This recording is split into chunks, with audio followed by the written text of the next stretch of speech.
গাড়িটা আমি উঠতে উঠতাম না গো, যে বিশাল অ্যাক্সিডেন্ট করেছে। দেখো উঠতে উঠলাম না এই গাড়িটায়। আজকে ধরবে না লোকেশন, ওই দীঘাতে পুরীতে লোক গেছে প্রচুর।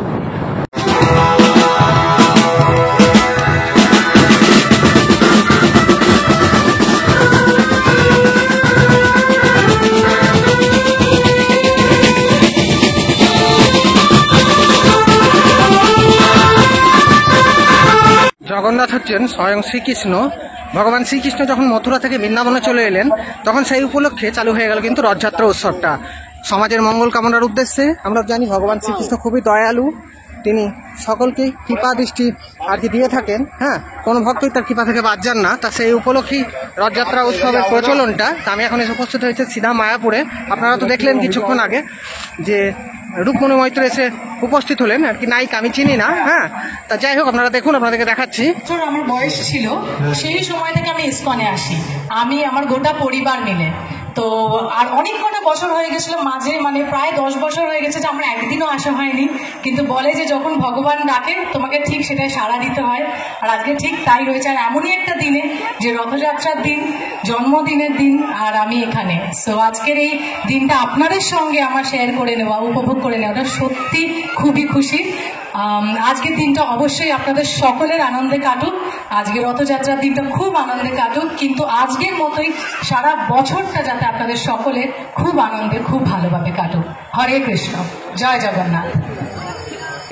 আর কিছুক্ষণের মধ্যেই এখানে জগন্নাথের এসে উপস্থিত হবেন, যিনি নন্দীঘোষ রথে। আর কিছুক্ষণের মধ্যেই শোভাযাত্রা সহকারে জগন্নাথ দেব এখানে এসে উপস্থিত হবেন, এবং তারপরেই আমাদের নেমে গেলাম স্টেশন থেকে।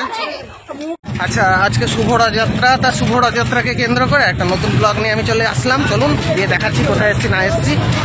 তা এখানে নাকি শুনলাম এবার খুব ভালো করে রথযাত্রা পালন করা হবে অন্যান্য ভারত থেকে। এখানে কী কী সব নতুন জিনিসপত্র এখানে নিয়ে আসা হয়েছে, তা সেইটা শুনে আমি আবার চলে এলাম। তা তোমাদেরকে দেখাচ্ছি, চলো আমার সাথে।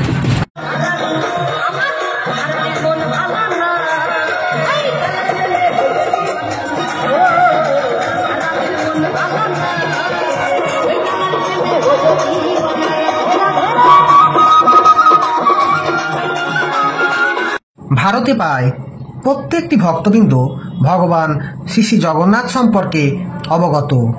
পুরীধামে শ্রী জগন্নাথের বাৎসরিক রথযাত্রা উপলক্ষে লক্ষ লক্ষ মানুষের সমাগম হয়, ফলে এটি বিশ্বের বৃহত্তম উৎসবগুলির মধ্যে একটি উৎসবে পরিণত হয়েছে।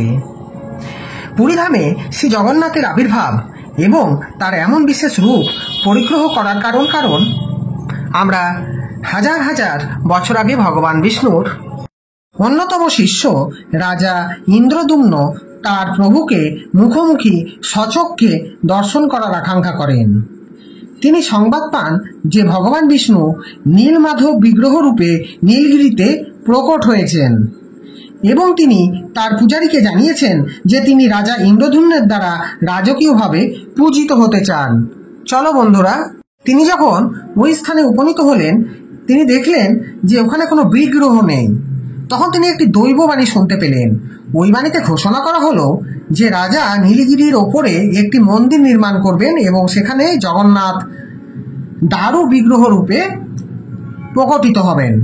দেখুন চারধারটা আজকে মায়াপুরে আস্তে আস্তে লোক জড়সড় হতে লেগেছে। সকাল থেকেই কি প্রচণ্ড ভিড়। আস্তে আস্তে লোক সমাগমটা যত বেলা যাবে বাড়বে। প্রভু জগন্নাথ দেব হচ্ছেন জগতের নাথ। তিনি সমস্ত দুঃখ কষ্ট থেকে ভক্তদেরকে খুব সহজেই মুক্তি দান করেন। তা দেখুন আজকে মায়াপুরে কত ভক্ত সমাগম হচ্ছে। আমি আপনাদেরকে একবার কাছ থেকে দেখাবার চেষ্টা করছি। ভগবান তার নিজের ইচ্ছায় এই পৃথিবীতে আসেন এবং চলে যান, যার কারণ অধিকাংশ ভক্তদের কাছেই অজানা। বাস্তবিক ক্ষেত্রে ভগবান বলছেন যে তার দিব্য আবির্ভাব এবং লীলাবিলাসের তত্ত্ব রহস্য সম্পর্কে যিনি অবগত হয়ে যান, তার আর এই জড়জগতে জন্মগ্রহণ করার দরকার পড়ে না। শ্রী চৈতন্য গৌড়ীয় সেবাশ্রমটা এবার আমরা দর্শন করছি। দেখুন দুপাশে দুটো সিংহ, মাঝখানে পবনপুত্র হনুমান অবস্থান করছে। আমি আর ভেতরে ঢুকলাম না বন্ধুরা, এবার এগিয়ে গিয়ে আপনাদেরকে দেখাচ্ছি কি হচ্ছে না হচ্ছে। খুব সুন্দর আজকের একটা দিন, তাই আমি ভাবলাম আজকে এখানে এসে আপনাদেরকে দেখাই। কেননা আমার পক্ষে এবার দীঘা বা পুরী যাওয়া বিশেষ কারণে সম্ভব হয়নি। তা সবার পক্ষে তো সব সময় সব জায়গায় যাওয়া সম্ভবপর হয়ে ওঠে না। এখানে দেখুন কিছু একটা হয়েছে, এত পুলিশ এখানে জড়ো হয়েছে, বুঝতে পারলাম না ঠিক কি হয়েছে না হয়েছে। আমি একটু এগিয়ে গিয়ে আপনাদেরকে দেখাবার চেষ্টা করছি। মায়াপুরে আজকে সমস্ত ছড়িয়ে ছিটিয়ে থাকবে, যেহেতু রথযাত্রা আছে। রথযাত্রা উপলক্ষে আমি এখন মায়াপুরে চলে এসেছি। তা ভাবলাম যে কোথায় যাব। আমার যাওয়ার ইচ্ছা ছিল একটা অন্য জায়গাতে, সেখানে আজকে যাওয়া হলো না। থাক, আবার যখন পরে ভগবান যদি টানে তাহলে যাব। তা তার জন্য এলাম, কোথায় যাব করতে করতে মায়াপুরে এলাম। কেননা আমি মায়াপুরের রথযাত্রায় কোনোবার আসিনি, এবারই প্রথম। তা দেখা যাক কী হয় না হয়, তোমাদেরকে যা হবে পুরোটাই দেখাবো। চলো। শোনা যায় 1568 খ্রিস্টাব্দে প্রথমবার জগন্নাথ মন্দির আক্রমণ করেন সুলেমান করবানির অন্যতম সেনাপতি কালাপাহাড়। সেই সময় থেকে 9 বছর অর্থাৎ 1577 পর্যন্ত রথযাত্রা একবারে বন্ধ হয়ে যায়। এখন আমি আপনাদেরকে নতুন মন্দির অর্থাৎ মায়াপুর নতুন মন্দিরটা একটু দর্শন করে দিচ্ছি। দেখুন কত সুন্দর লাগছে, এবং চারিপাশটা একটু দেখিয়ে দিলাম অর্থাৎ পার্কটা। এবার এখান থেকে আপনাদেরকে একটা আসল জায়গা নিয়ে যাবো।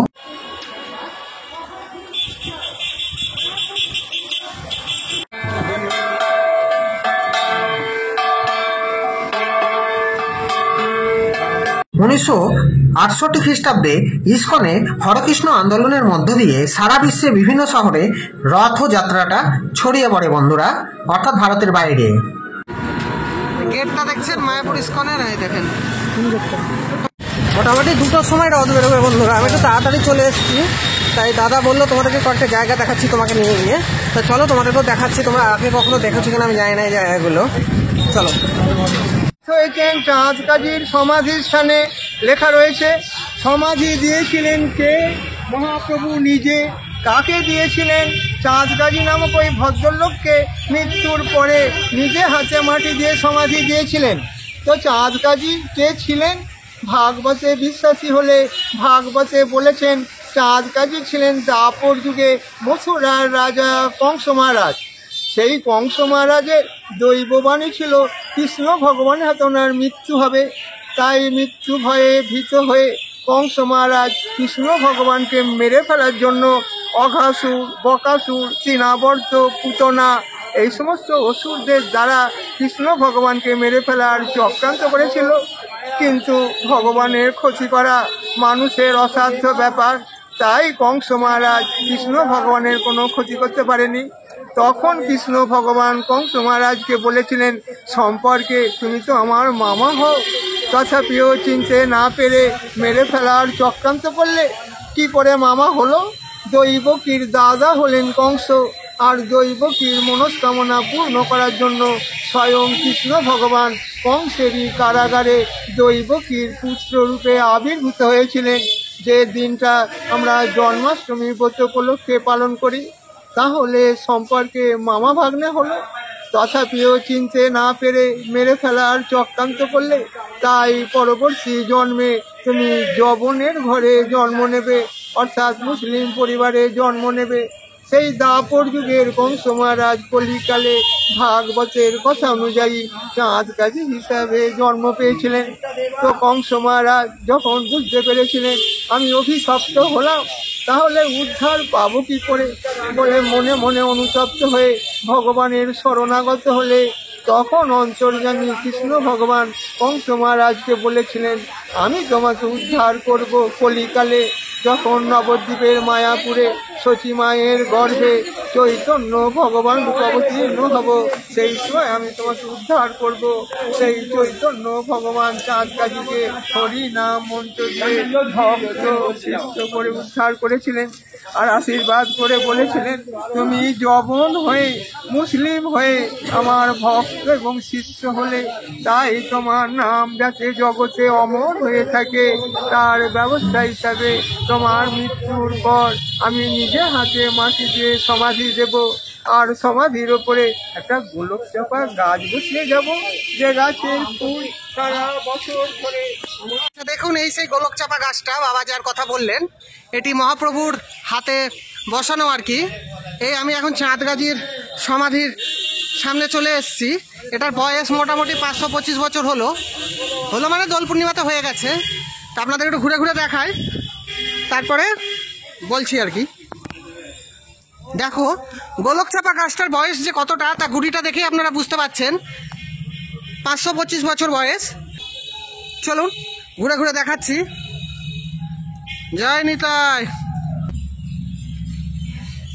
তাহলে বন্ধুরা আমি এখন চাঁদ গাজীর সমাধির সামনে চলে এসেছিলাম। তা চাঁদ গাজী কে ছিলেন, কি করে প্রভু তাকে উদ্ধার করেছিলেন, সমস্তটা এখানকার বাবা তোমাদেরকে বলে শুনিয়েছে, আপনারা জানতে পেরেছেন। চলুন এবার একটা জায়গায় মোমবাতি ধূপকাঠি সব জ্বালানো হলো, আমিও জ্বেলেছি আর কি।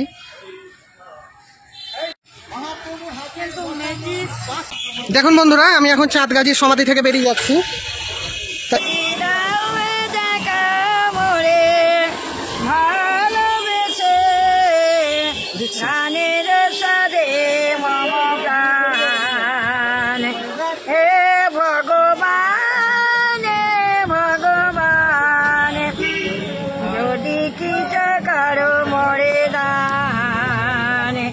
জায়গাটা একটু আপনাদেরকে দেখিয়ে দিই। আমি এসেছিলাম রথ দেখতে, তো রথটা বেরাবে বলে 2টোর পরে। তো চলো একটু দেখাই। একটু উঠি সিঁড়ি দিয়ে ওপরে দিয়ে তোমাদেরকে একটু ঢিপিটা দেখাবো।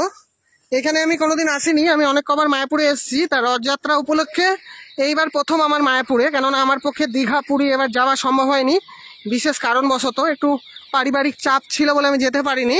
তা তোমাদের কাছে আমি মায়াপুরে চলে এসেছি। মায়াপুরের রথটা তো দেখাবোই, দুপুর 2টোর পরে বেরোবে। এখন যেখানে সাজানো হচ্ছে ওই জায়গাটা যাচ্ছি, তার আগে এই বল্লাল সেনের ঢিপিটা একটু তোমাদেরকে দেখাবো। বল্লাল সেন 1160 থেকে 1178 খ্রিস্টপূর্বাব্দ পর্যন্ত রাজত্ব করেন, যিনি ছিলেন সেন বংশের দ্বিতীয় রাজা। ঢিপিগুলোকে দেখো। হ্যাঁ হ্যালো, কোথা থেকে এসছো গো তোমরা? দিল মালদা। বলো একটু বল্লাল সেন সম্পর্কে কি জানো? আমরা তো প্রথম এলাম। ও প্রথমবার এসছো? আমিও তাই প্রথমবার।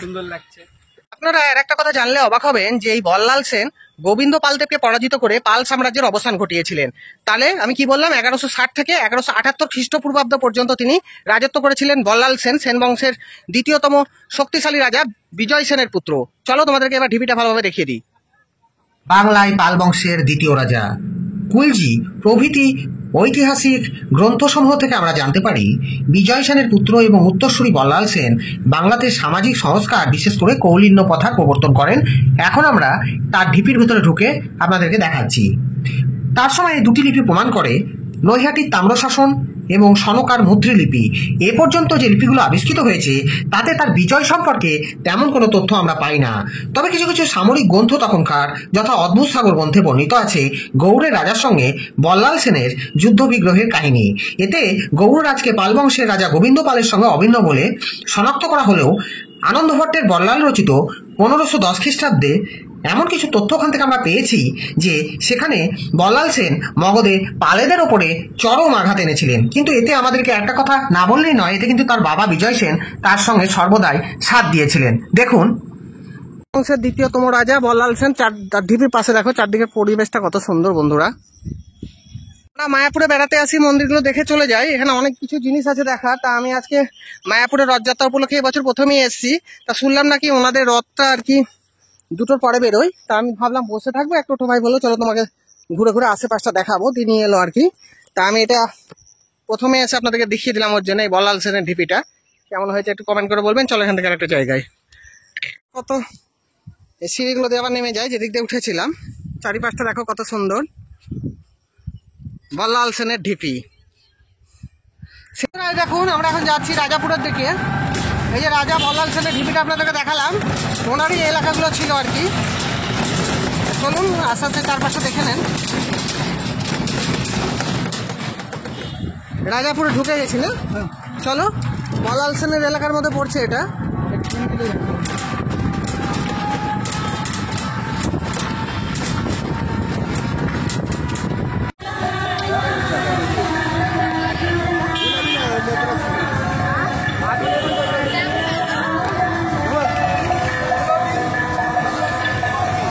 জগন্নাথ, বলদেব এবং সুভদ্রার মন্দির, ভেতরে ঢুকে তোমাদেরকে দেখাচ্ছি।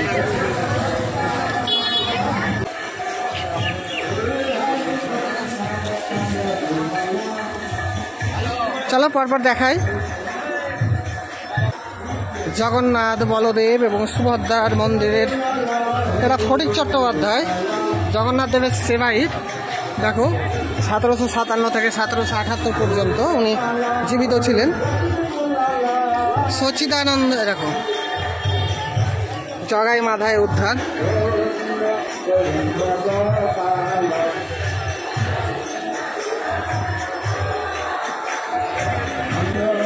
এখান থেকে প্রসাদ দিচ্ছে, হ্যাঁ, কাঁঠাল।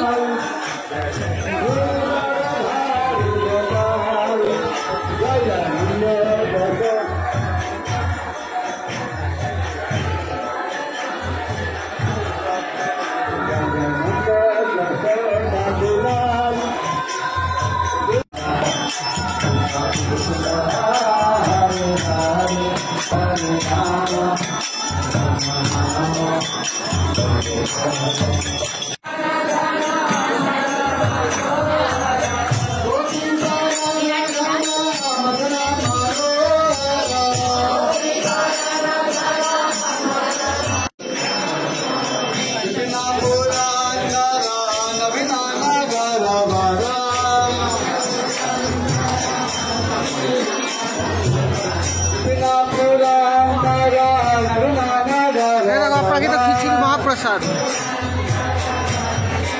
এখানে পাওয়া যায়।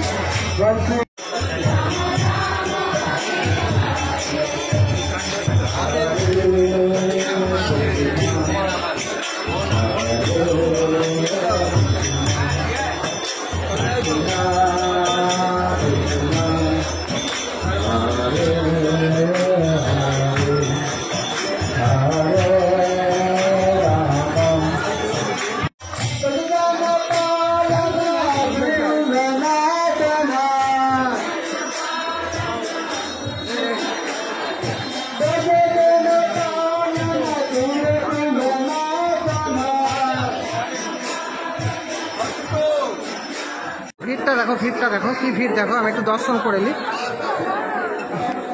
দেখে একটু দর্শন করে নিই। চলে একটু ভালো করে দর্শন করে নিই ঠাকুরটাকে। এই দেখো বলভদ্র, সুভদ্রা, জগন্নাথ, এই দেখো কত সুন্দর লাগছে, অসাধারণ অসাধারণ। একবার ঠিক টাইমে চলে এসেছি, একবার এসেই প্রভুকে দর্শন হয়ে গেল। বন্ধুরা দেখে নাও কত সুন্দর লাগছে দেখতে, তাই না? জগন্নাথ, বলভদ্র, সুভদ্রাকে।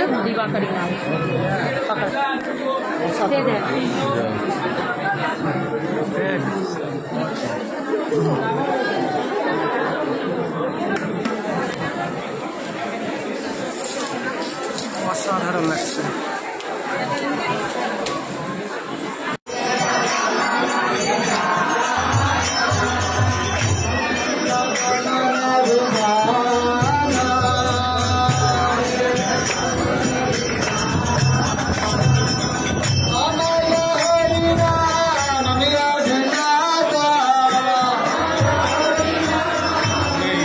রাজাপুরের ভিতরে আমি এই জগন্নাথ দেবের মন্দিরের ভিতরে ঢুকে পড়েছি। তা জগন্নাথ, বলভদ্র, সুভদ্রাকে তোমাদেরকে ভালোভাবে দর্শন করে দিয়েছি। চলো চারপাশটা ভালোভাবে দেখো, অনেক কিছু জিনিস আছে দেখার। বন্ধুরা বেরিয়ে যেও না আর কি। এই দেখুন গরুর দেবতাকে একটু দর্শন করুন।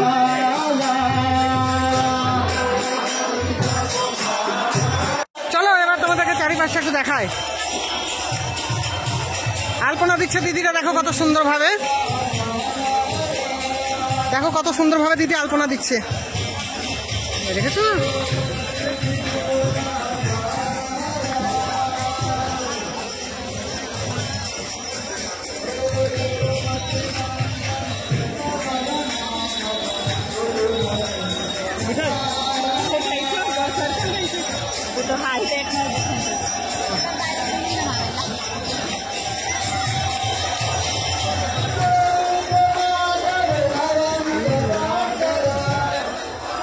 চলো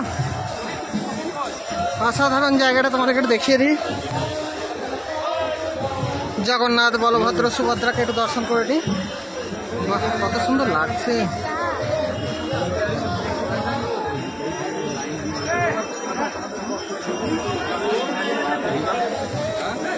সিধা মায়াপুরে আমি চলে এসেছি এখন।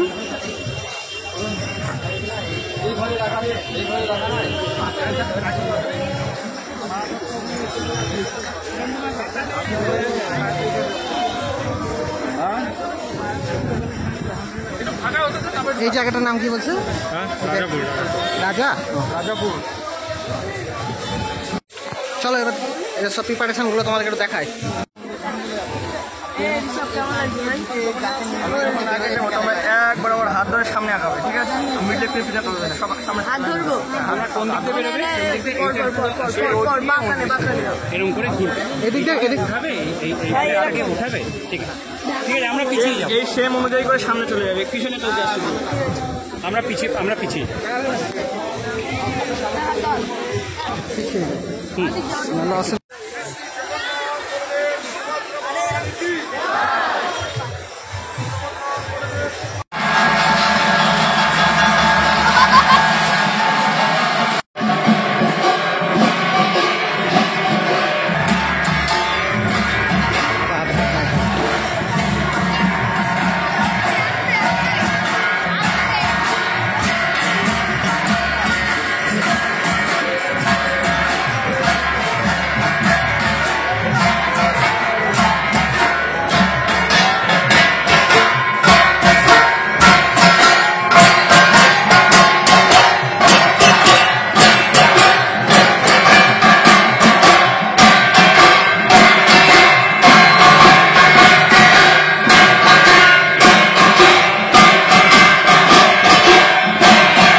সুন্দর লাগছে দেখে।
কোনটা পুরোটা তুলে নাকি?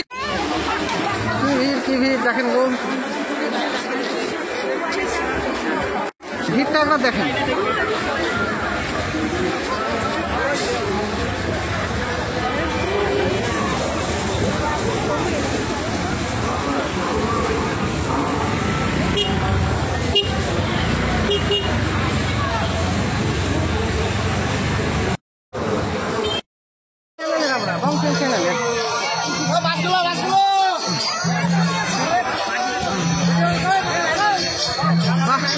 অসাধারণ।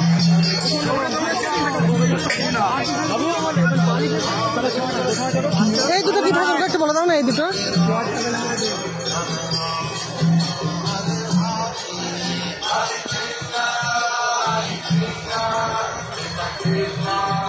দেখুন প্রভু, এই দুটো কি ঠাকুর? কৃষ্ণ আর বলরামকে একটু দর্শন করেন। এ দেখেন, প্রথমে আমরা দেখতে পাচ্ছি কৃষ্ণ এবং বলরাম, তারপরে রথে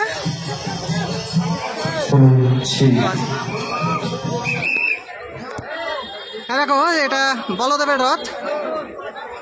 এইটা পরপর তিনটি রথ এবার তোমাদেরকে দেখাবো, কৃষ্ণ এবং বলরাম প্রথমে দেখালাম, তারপরে এটা হচ্ছে সুভদ্রা মাঝখানেরটা, তারপরে জগন্নাথের রথ। এই যে শ্রী শ্রী জগন্নাথের রথ রেডি করা হচ্ছে, দুটোর পর বেরোবে এখান থেকে, রাজাপুর থেকে রেডি করা হচ্ছে। প্রভুরা সব রেডি করছে। একটু স্টেজটাকে একটু দেখিয়ে দিই, স্টেজটাকে হ্যাঁ দেখো, এখানে অনুষ্ঠান আছে 27শে জুন 2025 আজকে।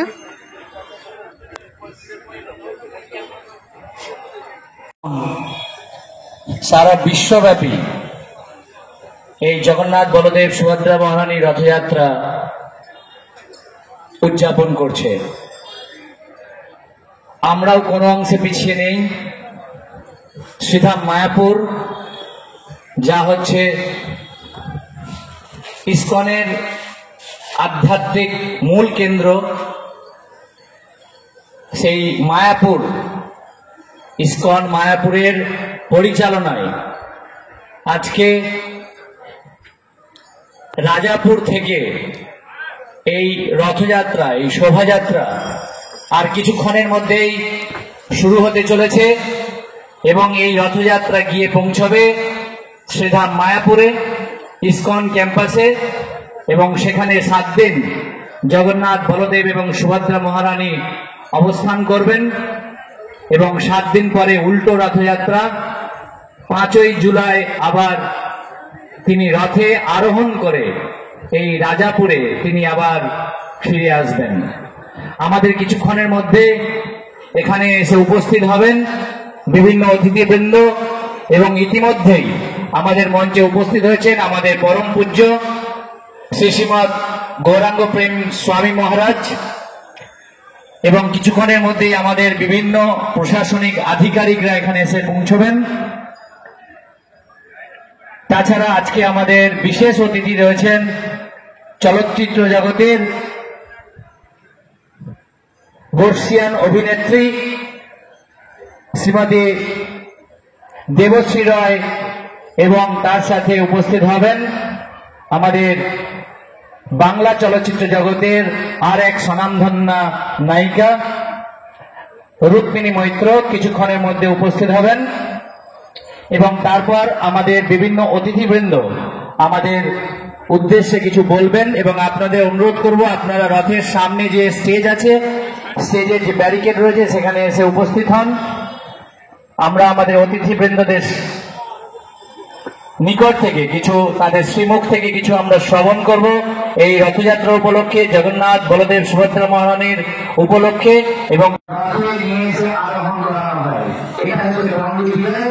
তো সেই রঙ্গবিজয় ইতিমধ্যেই শুরু হয়েছে, এবং একে একে আমরা বলদেব সুভদ্রা মহারানী এবং জগন্নাথকে আমরা রথের মধ্যে আরোহণ করব, এবং তারপরে আমাদের বিভিন্ন অতিথিবৃন্দ আসবেন, তাদের শ্রীমুখ থেকে আমরা একটু শ্রবণ করব। তারপর রথের উদ্বোধনী অনুষ্ঠান রেডি করা হয়ে গেছে, অনেক রেডি। দেবশ্রী রায় আসবে, তোমাদের বললো করলো, আমি এখানে এসে জানলাম। সুন্দর জায়গাটা দেখো, দেখো ঘোড়া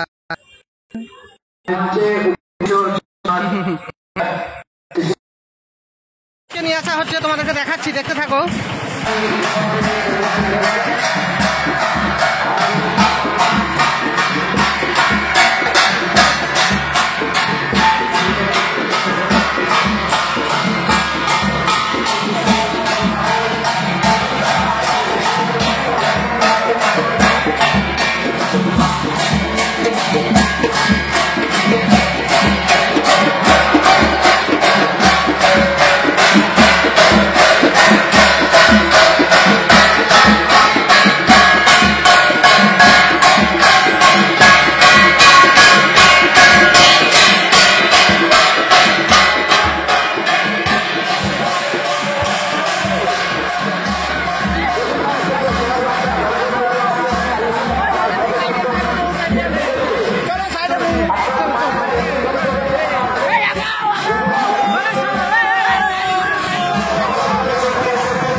এবং আজকের প্রধান অতিথি হিসেবে এখানে উপস্থিত থাকেন। দেখো সুভদ্রাকে নিয়ে আসছে এবার।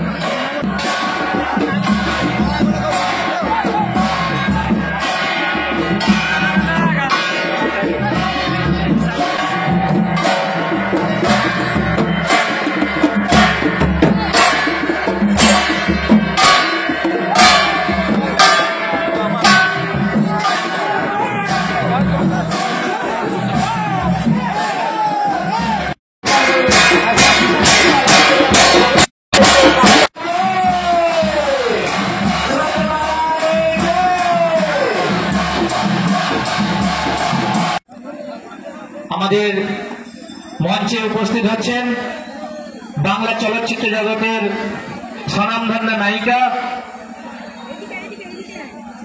রুক্মিণী দেবী, রুক্মিণী মৈত্র কিছুক্ষণের মধ্যে আমাদের স্টেজে এসে উপস্থিত হবেন। জগন্নাথ হচ্ছেন স্বয়ং শ্রীকৃষ্ণ। ভগবান শ্রীকৃষ্ণ যখন মথুরা থেকে বৃন্দাবনে চলে এলেন তখন সেই উপলক্ষে চালু হয়ে গেল কিন্তু রথযাত্রা উৎসবটা।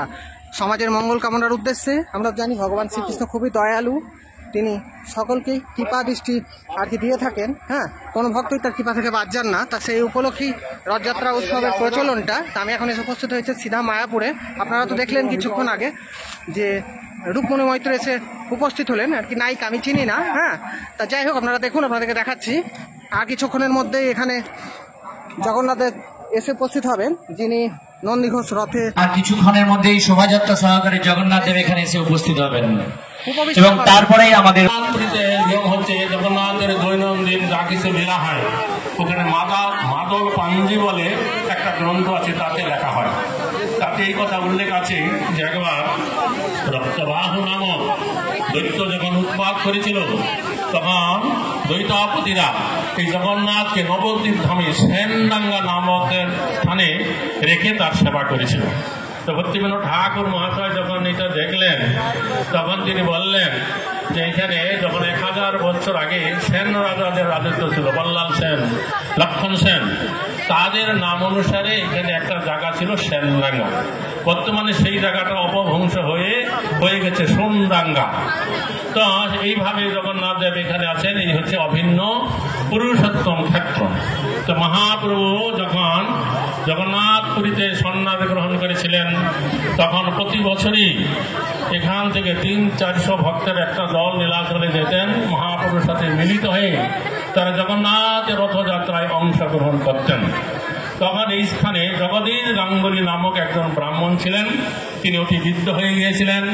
তো তার ইচ্ছা হলো যে তিনি একবার এই ভক্তগণের সাথে নীলাচল ধামে যেয়ে তিনি জগন্নাথকে দর্শন করবেন। তখন সমস্ত ভক্তরা তাকে বললেন, আপনি অতি বয়স্ক মানুষ, এই বৃদ্ধ বয়সে হেঁটে হেঁটে পুরী যেতে আপনি পারবেন না, আপনি যাবেন না। একজন ব্রাহ্মণ, তিনি আর সেবা করতে পারছিলেন না। তখন তিনি ইস্কনকে এই জগন্নাথের সেবা পূজার দায়িত্ব অর্পণ করেন থাকেন। তারপর আবার এই জগন্নাথ এখানে ফিরে আসেন। নিতাই গর্বে আনন্দে হরি হরি হরি। অনেক ধন্যবাদ শ্রীশ্রীমৎ গৌরাঙ্গ প্রেম সাহেব মহারাজ, উনি আমাদের উপস্থিত সমস্ত সম্মানীয় কৃষ্ণ বলরামের রথ বেরিয়েছে।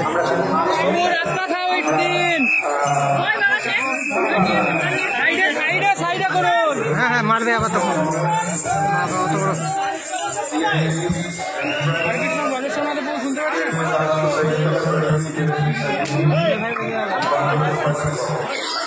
সুন্দর লাগছে না?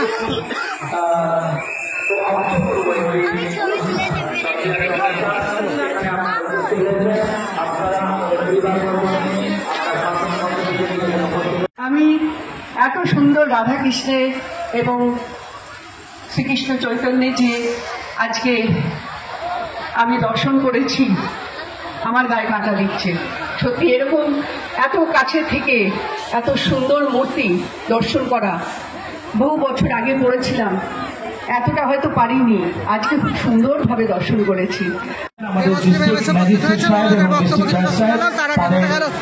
অসম্ভব কাণ্ড, প্রচন্ড বৃষ্টিতে মোবাইলের ক্যামেরা ভিজে একাকার বন্ধুরা, কষ্ট করে তুলছি। দেখো তোমরা ভিডিওটা স্কিপ করে বেরিও না।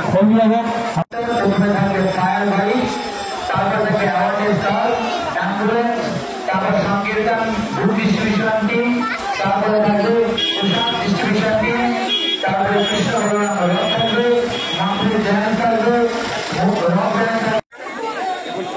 দেখি একটু যাবো।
লাগছে না দেখতে, আমার তো খুব সুন্দর লাগছে। এবার আমি প্রথম এলাম এই রথযাত্রা উপলক্ষে মায়াপুরে, দারুণ লাগছে সত্যি বন্ধুরা, আমার মুখে ভাষা নেই। দেখো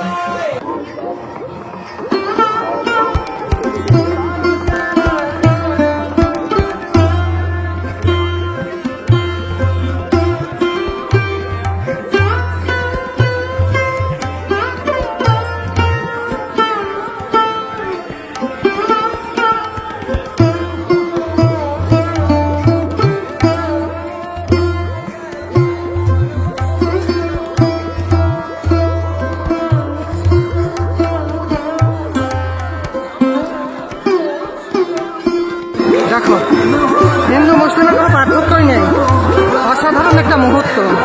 আমি তো চাঁদগাছির ঘটনাটা আপনাদেরকে বলেছি। দেখুন সামনে একটা মসজিদ আছে, দেখেছেন?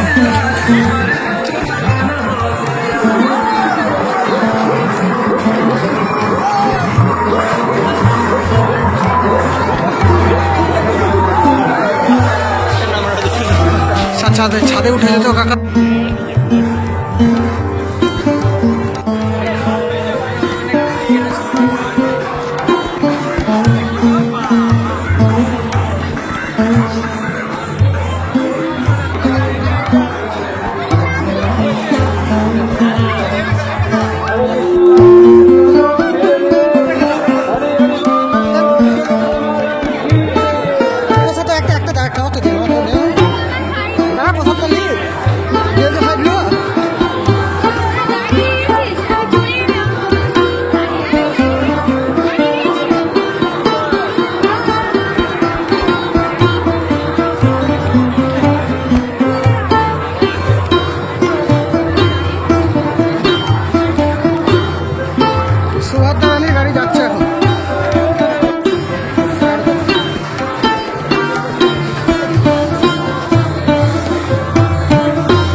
ধরো, ঠিক করে ধরো, এদিকে হচ্ছে। হ্যাঁ, ধরো, এখানে ধরেছিলে।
থেকে যাবি আয় আয় আয় রাধা রানীর প্রেমের দুনিয়ায় বৃন্দাবনের থেকে যাবি আয় আয় আয় রাধা রানীর প্রেমের দুনিয়ায়।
করলাম প্রথমবার এসে, আমার তো ভালোই লাগলো। আমাদের কেমন লেগেছে অবশ্যই জানাবা।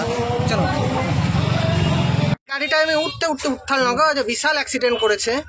দেখো উঠতে উঠলাম না এই গাড়িটায়, উঠলে আমারও অবস্থা শোচনীয় হতো। হ্যাঁ, আমি বললাম যে আপনি আসুন, আমি দাঁড়িয়ে থাকবো বা আমি যাচ্ছি আপনার অবধি পায়ে হেঁটে স্টেশন পর্যন্ত। তা দেখুন আমি উঠিনি বলে আমি আজকে বেঁচে গেলাম। এখানে একটা ভয়াবহ পরিস্থিতির সৃষ্টি হয়েছে, বিশাল অ্যাক্সিডেন্ট। এই দেখুন কি অবস্থা, দেখুন বন্ধুরা, যাচ্ছে তাই টোটোওয়ালার দারুণ লেগেছে। এমনিতেই তো ওনার একটা হাত নেই, সেই হিসাবে আমি বললাম যে আমি আপনার গাড়িতেই যাবো, আমি অন্য কারো গাড়িতে যাব না। সামনেই আমাকে বসতে বললো, কিন্তু আমি বসলে আমার কি হাল হতো গো আজকে বন্ধু। খুবই কষ্ট লাগছে দেখে, একটা হাত নেই, টোটো চালাচ্ছে। বন্ধু একটু আগে এসো তুমি, দেখেছো কি ভয়াবহ পরিস্থিতি। কি হলো দাদা?